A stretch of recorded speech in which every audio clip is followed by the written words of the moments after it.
So now we'll go with the hot water solution. Not going to be too hot, not going to be too much water. It should just be enough to soak the pieces, and since we don't have a lot of them, don't have to fill up the entire container. So I've actually tried this the night before recording this video with another set. This is with the Sheriff Lockup, and again, decent amount of pieces like compared to this one, but it wasn't a lot that I had to fill the complete thing. And what I noticed from it was, again, about the hot water, being sure that it's not going to be too hot in there, so maybe add a little bit more cold. And if I just let it sit for a bit, douse them a little bit in the water, because they will tend to float with some Lego pieces, then it should just be enough to get the basic dirt off of it. I'm not asking for it to be the super perfect version of every piece from when they first came out. As you know, some pieces from this era are usually found used and yellowed, which is a different solution that I would have to use if that was a major issue.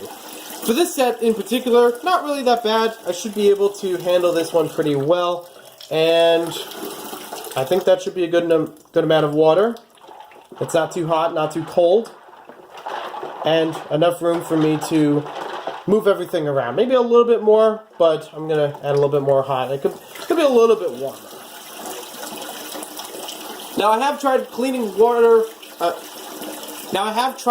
Lego before with water and soap solutions. I've done this before in a sink in my kitchen, and this would actually use more of a dish soap with cleaning different base plates, which had a little bit of grime in them. I tried to use a bit of steel wool with that as well, because it was trying to get like in between each of the studs, and it was something more noticeable. But with this, I don't think it's gonna matter too much. It's still gonna be, getting through everything and cleaning it up pretty well. I don't have a before to really show you about these pieces, but I think you'll notice a little bit more in the after section of what seems to be cleaned up. I know that with these kinds of plates, I looked at like 2 or 3 of them, and they had a big line along the side with dirt all over it. And already it seems to be clearing up. So I'm really happy that in the time it takes for this video to be made, it's already doing a lot better. I mean, take a look before about the that one printed piece I have in here. Just need to find it again, and look at that. Already looking a lot better. You can even see how it shines off of there, how it's still kind of soapy, still kind of watery, but there's a lot more dirt along the whole print, so that's great. I'm really happy about that. I didn't expect the seller, that when I bought this set, to clean these pieces in advance. I expected it to be used and some grime to it, but still doable, still, functional pieces. But I thought, give it once over. I don't do it with a lot of different sets unless I really need to. But this should be pretty good for now. Now here comes a little bit of the hard part, and that's draining the water out without draining out the Lego. I basically need to do something where I carefully tip this to the side, most specifically to the back side of the sink, so that if the Lego actually spills out by accident, the bin should be large enough that it'll catch it. So I can see 1 or 2 pieces that are right near the edge. I'm just trying to do it very carefully. Think of like when you're at a restaurant and you're trying to fill your cup with water from a pitcher, and you have like a whole bunch of ice cubes in there, but you want to get more of the water instead of more of the ice cubes. So there we go. I have an example of one that fell out, but the bin is so large it blocked it from falling right into the drain. So this is just a very meticulous process. Probably the hardest part of it thus far, but I think we could still make this work.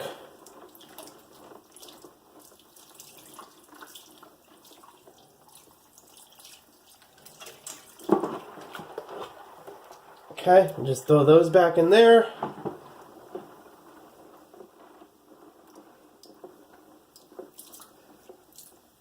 Now, one thing I'm also trying is trying to warp the container. I mean, this is actually a plastic shelf from a Sterilite type drawer, so I can work with this a little bit, change the shape of it, and I have a little spout that's over on my right-hand side that allows the water to go through and not the Lego. Might be a little hard to see from here since the camera's mostly on the right-hand side, but take my word for it.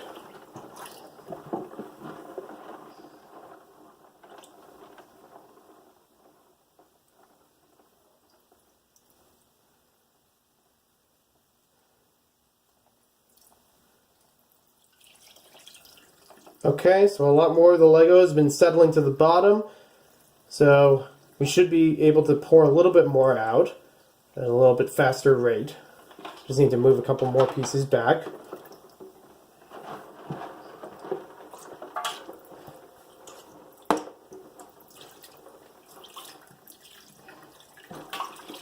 Now, another thing that I could do to stop any of the Lego pieces from falling out is to use a base plate or some other lid or some kind of container to hold on the end of this, almost like a dam. So you would have the water flowing through, but not all of the objects. Or also like a sieve. So it'll be kind of filtered for just water pouring out here.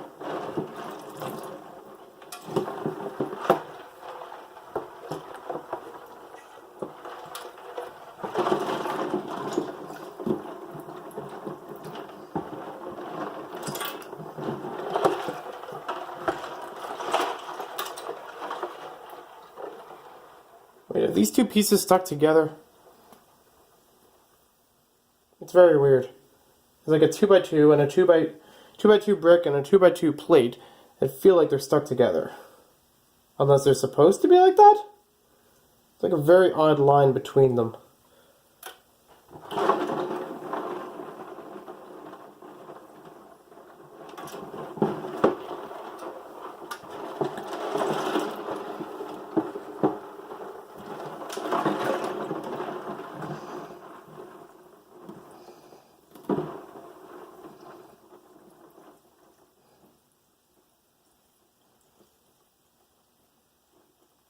Okay, so now we got everything worked out. Apparently there's one or two larger pieces that decide to be the blockage for all the smaller ones going, oh, come on. They're so good. They're so close. Now all the other little ones are getting out.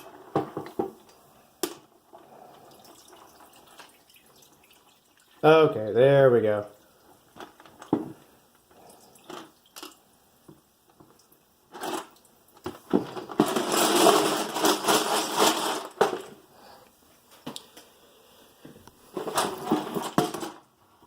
So now we have all the water, or most of the water, cleaned out. It's still a bit moist on the inside of here, but I can dry that out later and also dry up all the other pieces.